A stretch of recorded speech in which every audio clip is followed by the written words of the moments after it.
Amigos, amigas, sean bienvenidos todos de nuevo a El Viejo Barrio, este programa donde repasamos el Jerez antiguo, el Jerez de las antiguas generaciones, el Jerez en blanco y negro, este Jerez que recordamos cada martes por la noche aquí en Jerez Directo Televisión. Comenzamos en un nuevo programa del Viejo Barrio.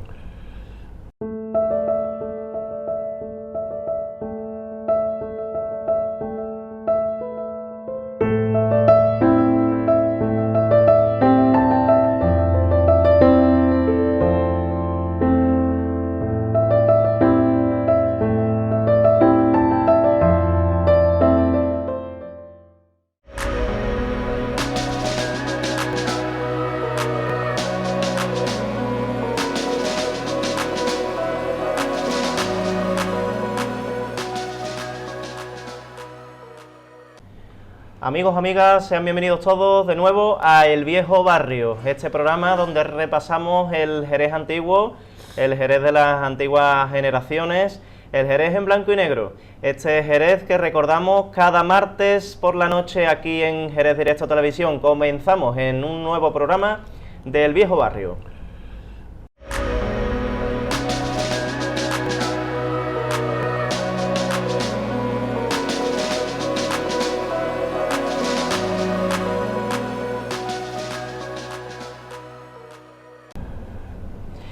Pues ahora sí, ahora nos metemos de lleno en temática en este programa del Viejo Barrio, el último de agosto. Estamos ya a la vuelta de la esquina en septiembre y dentro de poco empezarán las fiestas de la vendimia. Ya la semana que viene y la próxima seguramente hablaremos un poco más de la vendimia y de las fiestas de la vendimia que empezamos a celebrar en unos días.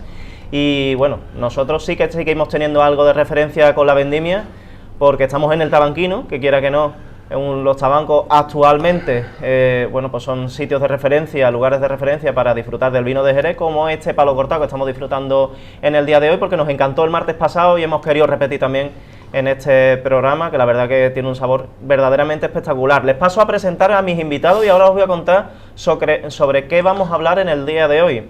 José Antonio Cedrera, buenas noches. Muy buenas noches. Querido Antonio Mariscal, muy buenas noches. Hola, buenas noches. Y Francisco Núñez, aunque para los amigos, Paco Núñez, buenas noches. Buenas noches. Bueno, ¿sobre qué vamos a hablar hoy? La semana pasada hablábamos de terminología, la semana anterior hablábamos un poco de los veranos, pero vamos a profundizar en un tema que seguramente a todos nos encanta, porque es conocer nuestros propios orígenes. ¿De dónde viene Jerez? Algunos lo sitúan con la reconquista de Alfonso X el Sabio, si mal no recuerdo, en 1264. Según últimamente, no lo dice Pepe Cirera, sino investigaciones, fue en el año 1267. Ahora, fue un poquito más tarde. Según los últimos datos de 3 de octubre de 1200. Según Miguel Ángel Borrego Soto. Según Miguel Ángel. Perdona que te hayas cortado, pero no era... es así, los historiadores son ellos. O sea, yo presento y aprendo y bebo de su sapiencia, como seguramente harán todos ustedes. ¿De dónde viene Jerez? Porque es verdad que la mayoría lo situamos en Alfonso X el Sabio, que al fin y al cabo es la reconquista, el retorno de los cristianos a esta zona, pero Jerez es mucho anterior, ¿no? Es muchísimo más anterior. Bueno, los orígenes de Jerez se pierden en la noche de los tiempos, no en el lugar donde hoy está situado, sino en lo que se ha dado a llamar el Ager Ceretán, en distintos puntos, pero la referencia más antigua sobre Jerez, en el lugar donde está situado, la da el padre Rayón en su historia de Jerez, que dice que cuando los musulmanes invadieron España tras la batalla de Guadalete, dice que encontraron en un cerro, pues era el cerro del Alcázar, pues un pequeño castillo y una serie de calles arracimadas en torno a él. Es lo único que se nombra. ¿Y ese pequeño castillo databa de...? No, esto está hablando de 1711, que fue cuando, año 711, tras la batalla de Guadalete. Digo, el padre Rayón es historiador, es una obra de 3 tomos, magnífica, y que luego fue editada por la Universidad de Cádiz, al cabo de 5 siglos, ¿no? Sí. Y entonces esta es la primera referencia, no habla más. Un castillete, fue el primitivo, parece ser. Referencias históricas en las cuales coinciden tanto arqueólogos como historiadores, es ya en la época almorávide. En la época almorávide, o sea, vienen unas tribus del norte de África, las describen como gente inculta, mal vestida, de harapos, no sé cuánto, y se establecen en lo que es la ciudad. Entonces se establecen en dos colinas. Una es la colina que se llama la de donde está la catedral, y la otra colina, la que es de San Mateo, con el arroyo de curtidores. De curtidores por medio, de frontera. Ellos hacen una muralla defensiva, una ciudad que Alfonso VI... Seguimos hablando del siglo I, ¿no? Estamos hablando del siglo I. Ya estamos hablando ya de la 1711. No, 711, Antonio. 711, empezamos, o sea, en siglo 7, empezamos siglo en 700, siglo VIII, y ahora estamos ya hablando sobre el siglo noveno, décimo. Alfonso VI hace una incursión en la ciudad y destruye la ciudad y se va sin conquistar nada, cosa totalmente absurda. Otra cosa, Bueno, Antonio, ¿sí? perdona, que ahí dice que Alfonso VII, ¿no? Alfonso VI. Dejó la muralla de Jerez a una cuarta del suelo. Eso es mentira, totalmente, porque en aquel tiempo todavía no se había inventado la pólvora. ¿Cómo van a derribar? Yo no he oído eso. Lo que sí, a una cuarta. Lo que cuenta la historia es que destruye la ciudad. Que destruye la ciudad. Y además no se queda en ella ni la conquista, sino que se marcha. Estos almorávides, por lo visto, ya empiezan a adoptar las costumbres de aquí, incluso llegan hasta beber alcohol y hacer... Tenían privilegio de beber alcohol. ¿Sí? Efectivamente. Y entonces surge en el sur de Marruecos el llamado Imperio Almohade, que florece en aquella época, a principios del siglo XI.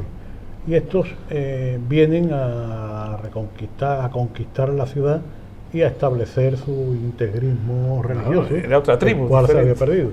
Efectivamente, entonces llegan a Jerez, conquistan la ciudad y la amplían la muralla y crean lo que es la ciudad que ha llegado hasta nosotros, la ciudad amurallada. Que de hecho en Jerez se conservaba, y solo está el Mirabete, la mezquita más antigua de las que existían por aquí. La mezquita almohade. La mezquita almohade más antigua. La mezquita de Córdoba es más antigua. La mezquita almohade. Es la... que estaba situada donde está la catedral ahora. ¿No? Estamos hablando de la mezquita almohade, la que está en el Alcázar. La mezquita está en el interior del Alcázar. Ellos hacen sus mezquitas. Llegó a Jerez a tener hasta unas 20 mezquitas, llegó a tener. La principal estaba pues en las cercanías de nuestra actual catedral.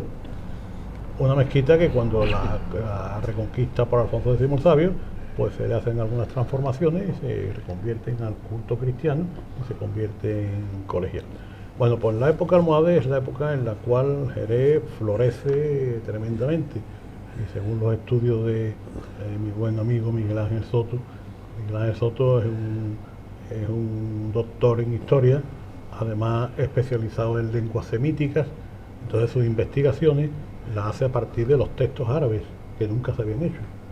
Entonces de ahí sale de que la reconquista de Alfonso X el Sabio no fue en 1264, sino en 1266. De eso seguramente hay algún libro, ¿no?, que podamos dejar de referencia para nuestros espectadores, para que... Hay muchas cosas publicadas. Lo que pasa es que son muy técnicas, no están, digamos, son científicas, no están, digamos, al alcance... Muy extensas. Muy extensas, al alcance de nosotros aquí estamos sintetizando un poquito. Efectivamente, aquí sintetizamos y tratamos de que... Jerez, en superficie, para que la gente se haga una idea, ¿desde dónde hasta dónde en esa época almohade? 40 hectáreas. 40 hectáreas. La muralla comprendía, digamos, si partimos de aquí de la Porvera, bajamos por la Porvera, calle Larga, Plaza de... O sea, Lancería, Plaza del Arenal, Alcázar. Del Alcázar bajaba hasta el arroyo y del arroyo subía hasta San Mateo, Puerta de Rota, San Mateo, Puerta de Rota, el Muro, Santiago, y de allí a Porvera. De ahí la Puerta de Santiago y Puerta de Sevilla. Efectivamente, Era cuatro puertas principales tenían, puertas. que no eran puertas, sino que eran castillos. Eran castilletes. Castilletes de Cada entrada uno y tenía su defensa. alcaide, Claro, defensa. los caballeros del feudo son los que Efectivamente. defendían Y entonces, la... Además eran laberintos para entrar. Se convirtió en la tercera ciudad del Reino de Sevilla, después de Sevilla y Écija. Y además floreció la cultura, florecieron los pensadores, florecieron médicos, y hay muchos, según Miguel Ángel Borrego, hay muchos literatos y filósofos que nacieron en Jerez. Hay que decir que con la llegada de los almohades, aquí se acabó la convivencia que tenían los judíos. de las tres culturas, porque estos eran unos integristas. A los mozárabes eran los que conservaban todavía la lengua latina original y conservaban su religión cristiana, y los judíos.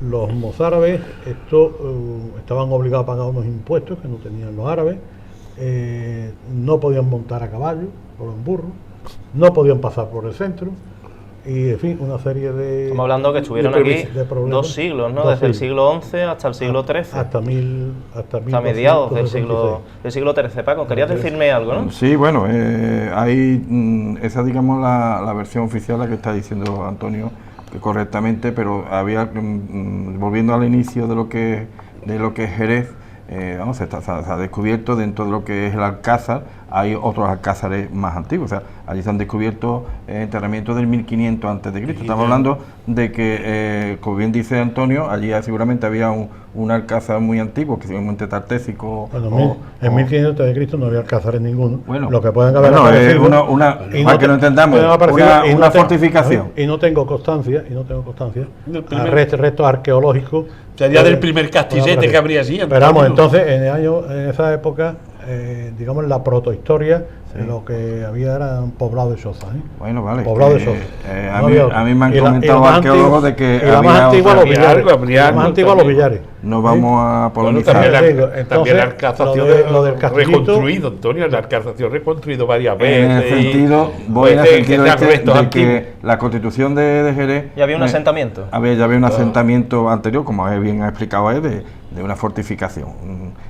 Llamémoslo como yo me he dicho malamente Alcázar, que es una palabra árabe más que otra cosa.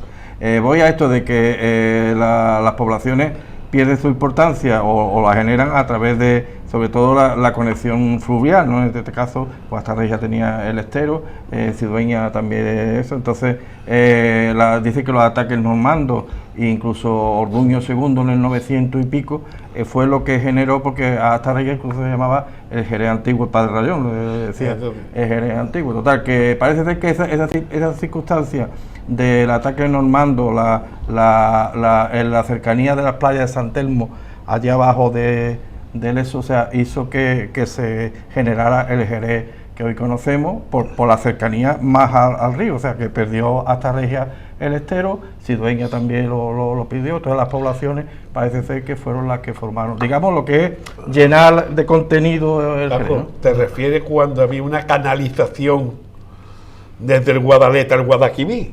Sí, también. Bueno, y claro. Se intentó, no se hizo. No, pero esto fue una canalización natural, no... La única canalización fue que se hizo, que fue la que unía el río San Pedro con el río Guadalete, pero esa para que los barcos de Jerez no tuvieran que pasar por el puerto y pagar el peaje. Pero me refiero que esta era natural, que no fuese por el hombre la canalización.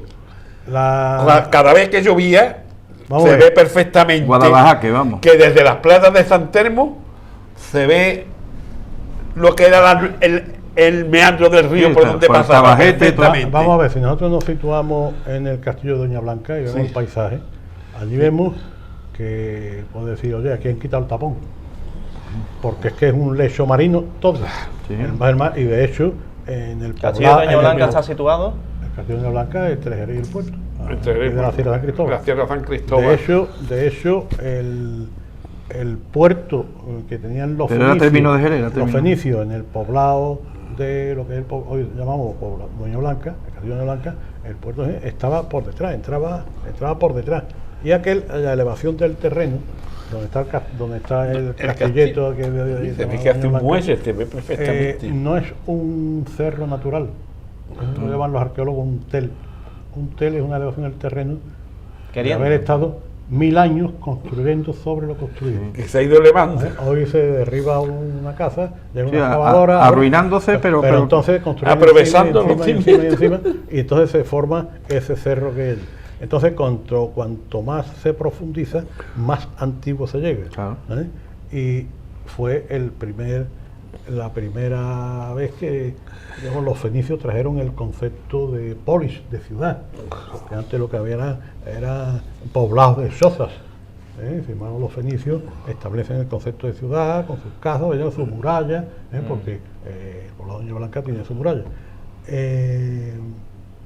En fin, lo que también quería decir, que no se me quede atrás, es que, digamos, como comenté antes, cuando coinciden historiadores y arqueólogos en la época de los almorávides, pero sin embargo, cuando se se excavó en la plaza de San Lucas, Sí.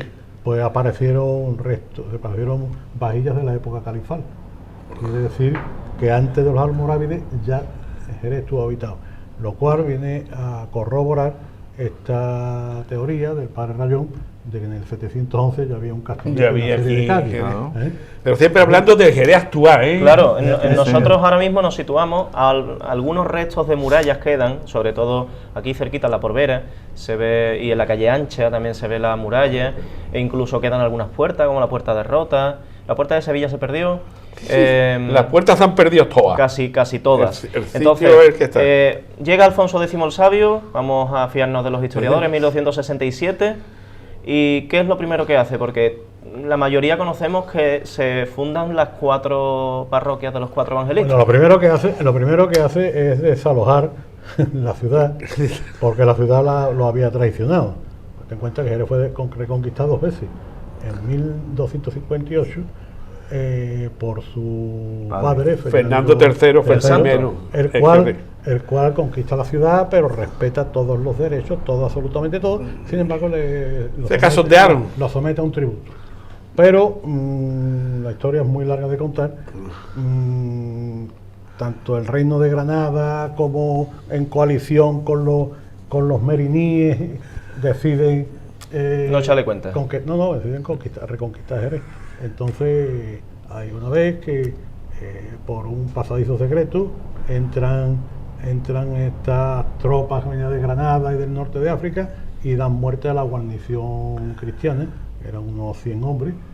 Estaba defendido por García Gómez Carrillo y Fortún de Torres, que son los que defendieron. Entonces se apoderan de la ciudad. Pasaron los años y ya un día pues Alfonso X el Sabio se acabó y pone cerco a Jerez durante 3 meses y luego al final pues expulsa a todos los habitantes, sobre todo menos a aquellos que habían sido fieles a él. Entonces Jerez se queda vacío, una ciudad fantasma, y empieza a repoblarlo con caballeros castellanos, navarros, incluso del Algarve portugués, del Algarve catalán, incluso de Francia también vienen portugués, y se van repoblando y se le van dando casas más o menos buenas dependiendo de los servicios que estos hubieran prestado al rey. Y así surge el Jerez noble.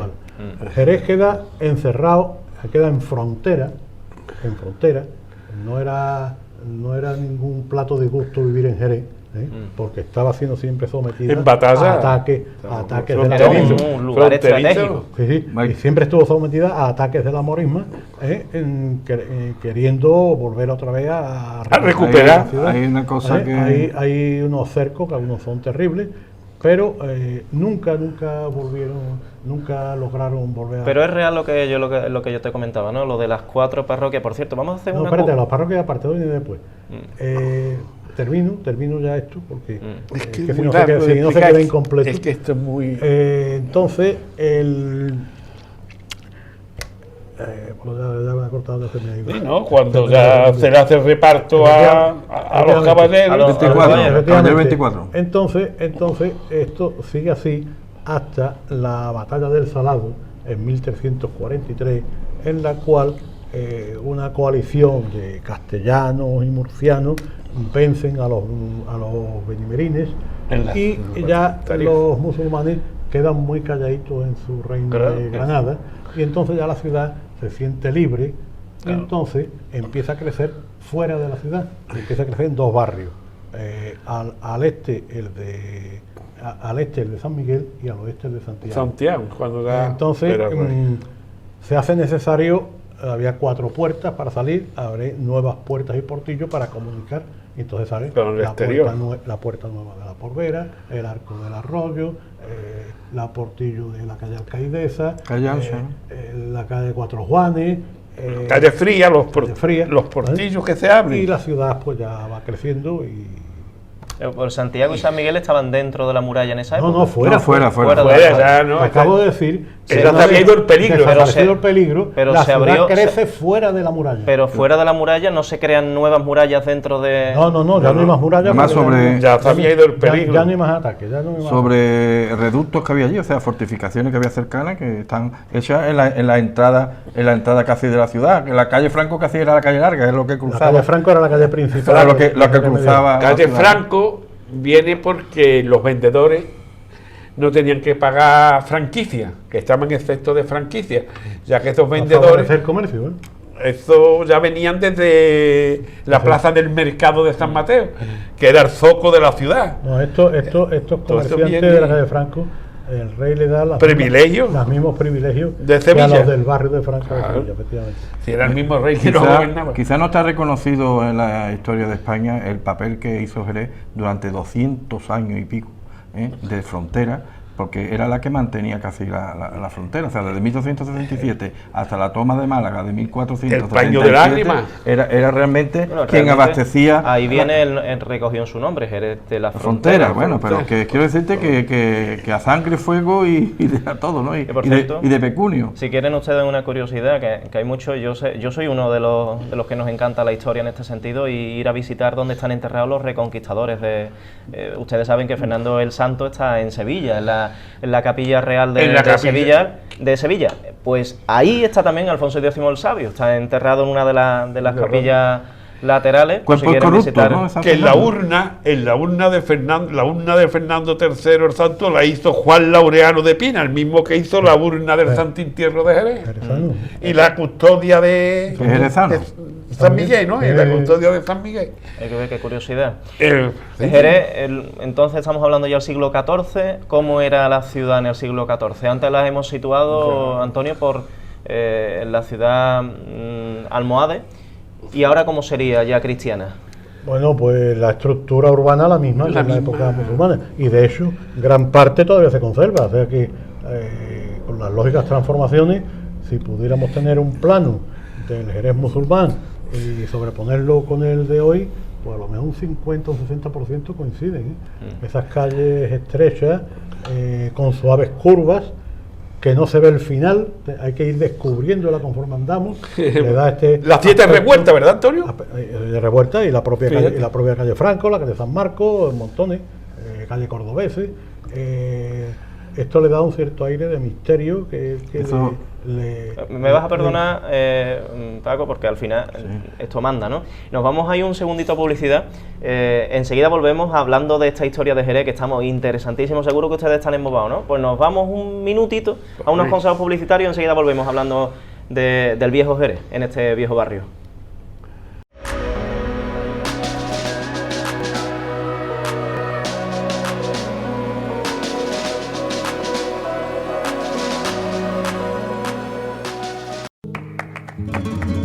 Cervecería, cafetería Los Amigos, tu punto de encuentro para desayunos, almuerzos, meriendas y cenas con la calidad y servicio que nos caracterizan. Cervecería, cafetería Los Amigos. Somos especialistas en desayunos variados con pan del día de Arcos de la Frontera e inigualables tapas caseras. Contamos con menús especiales todos los días de la semana y espectaculares meriendas donde podrá elegir entre nuestra diversidad de tartas y dulces, acompañados del mejor café. Todo ello disfrutando de nuestra amplia y agradable terraza. Estamos en Jerez de la Frontera, avenida Fernando Portillo, frente al Mercadillo de la Granja. Cervecería y cafetería Los Amigos, amigos de calidad.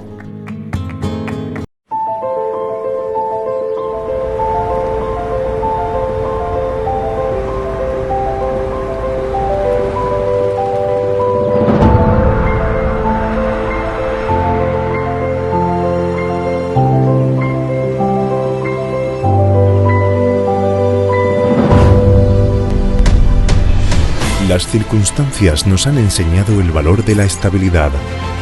Evitar sobresaltos y cumplir con las previsiones es algo indispensable para cualquier negocio, y lograrlo de la manera más eficiente en cualquiera de las situaciones supone una gran ventaja para conseguir los objetivos.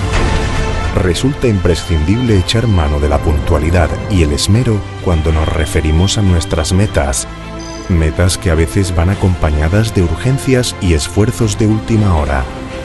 Momentos en los que precisamos de la seguridad que nos brindan quienes hacen suyos nuestros compromisos. Pon destino a la excelencia y profesionalidad y elimina toda distancia que impida tener a vuestra disposición el motor de vuestros proyectos. Grupo Logístico Torralba, te acompañamos en tu camino.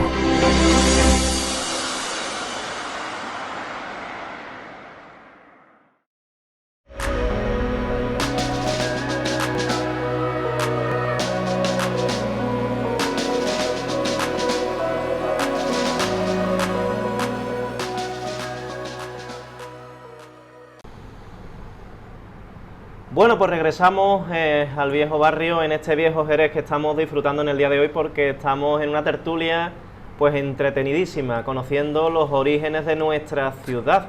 Y antes hablaba Antonio Mariscal, que bueno, pues al principio, cuando llega Alfonso X el Sabio y la ciudad se queda desierta, se le entregó a una serie de caballeros, dependiendo de lo que podrían ofrecerle a Jerez. Y en Jerez tenemos una iglesia que se llama San Juan de los Caballeros, que recientemente ha descubierto una capilla que se le llama la Capilla de la Jura, donde se dice que hubo 24 caballeros que firmaron con su sangre defender la ciudad. ¿Qué hay de real en todo esto? Lo pregunto a los tres. Primero, los caballeros 24 era equivalente a los concejales de hoy. Del ayuntamiento. Del ayuntamiento. Entonces, ante la ciudad cercada por Aben Yusuf, estos caballeros reunidos en el lugar donde hoy está la llamada Capilla de la Jura, para que den cuenta que esa edificación es posterior al hecho, allí en San Juan de los Caballeros. Este hecho en más o menos, ¿en qué año data? Esto creo que fue 1265, si no. Sancho IV el Bravo, que era Sancho IV el Bravo, hijo de Alfonso X. Entonces, allí lo que había entonces era una mezquita reconvertida a usos religiosos. A los usos religiosos, efectivamente. Y fue en ese lugar, no en donde hoy está la denominada Capilla de la Jura, que digo que fue posterior. Entonces, ante este cerco, estos caballeros 24 mandaron una misiva a Sancho IV el Bravo, escrita con sangre de sus venas, pidiéndole ayuda para liberar a Jerez del asedio. Aquella misiva llegó al rey, el rey puso en marcha sus tropas y liberó a Jerez de aquel asedio. Gran asedio. Efectivamente. Luego fueron muchos más los asedios que tuvo constantemente. Será curioso, Antonio, que cuando Aben Yusuf quiere tomar Jerez es porque Diego Fernández de Herrera. No, Diego Fernández. Los nombres árabes que son muy parecidos. Aben Yusuf pone en el lugar que se conoció por la Torre del Tinte, lo que hoy es Madre de Dios, allí puso los campamentos y quedó edificada la Torre del Tinte. Que luego la Torre del Tinte. Pero el grueso de sus tropas lo tenía cerca de Cartuja. Hacia donde acampaban. Estaba mandado por el llamado el Infante Tuerto.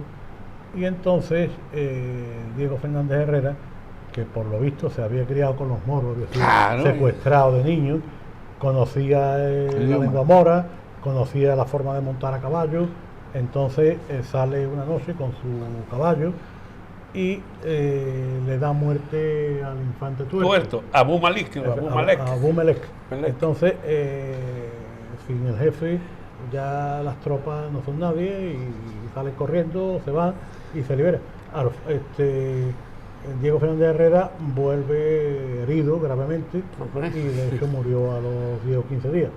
Fue enterrado en la iglesia de San Marcos, en la cripta, hasta hace poco tiempo. Su tumba ha desaparecido.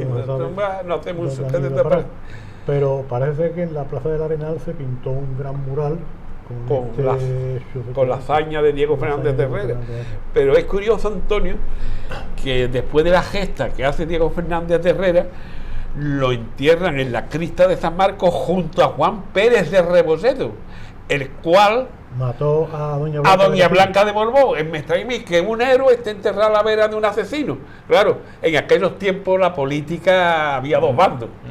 El asesino para uno sería bueno y el bueno para otro sería el malo. Bueno, Juan Pérez eran los bandos, Juan Pérez Rebolledo la ahorcan en Carmona. Pero mató a Doña Blanca de Castilla por orden del rey, de Pedro Cruel, ¿no?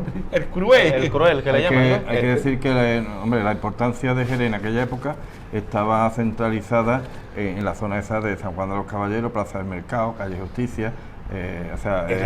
Zancillería, que la palabra zancillería y es muy importante porque hasta que los Reyes Católicos toman Granada es cuando la Zancillería, o sea, el Tribunal Superior de Justicia de la Frontera pasa a Granada, que actualmente todavía sigue con el Tribunal Superior de Justicia de Andalucía, o sea, está en Granada, pero o sea que aquí hasta la toma de Granada o por ahí las cosas penales de tipo de guerra y de tribunal militar, incluso de otro tipo. Pero también bueno, y la refriega, los 24 caballeros tenían cada uno su trozo de repartimiento, el famoso libro de repartimiento, y que también repartían lo que es la ciudad. Cada uno tendría, el clero tenía su parte. Plaza Melgarejo, Plaza Urbaneja, cada uno tenía su palacio. Cada uno representaba una acusación, ¿no, Antonio? Un trozo. Bueno, y los Ponce de León y los Medina Sidonia, que también tenían su los Ponce de León y los Dávila. Los Dávila. El Marqués de Cádiz era el Ponce de León, ¿no? Marqués de Cádiz. Y el Duque de Medina Sidonia era todo lo contrario, era del otro bando. Que podíamos hablar, pero bueno, es curioso que cuando ya el barrio de San Mateo pierde importancia, la nobleza se va a la parte de San Miguel, Antonio. Ya sí se hacen otro tipo de palacios. Como en los tiempos modernos, claro. Mucha gente pudiente abandonaron sus casas en el centro de Jerez y en esa chalés en Monte Alto. Y con eso nos vamos a quedar porque es que nos quedamos sin tiempo. Muchas gracias a todos los que nos han seguido en este trozo de historia de Jerez. Muchas gracias a los tres. Y continuará, porque es interesantísimo. Muchísimas gracias a todos los que siguieron este programa del Viejo Barrio. Nosotros nos lo damos ya en septiembre, en el próximo programa. Hasta entonces, quédense con toda la programación de Jerez Directo Televisión y nosotros nos saludamos el próximo martes aquí en el Viejo Barrio.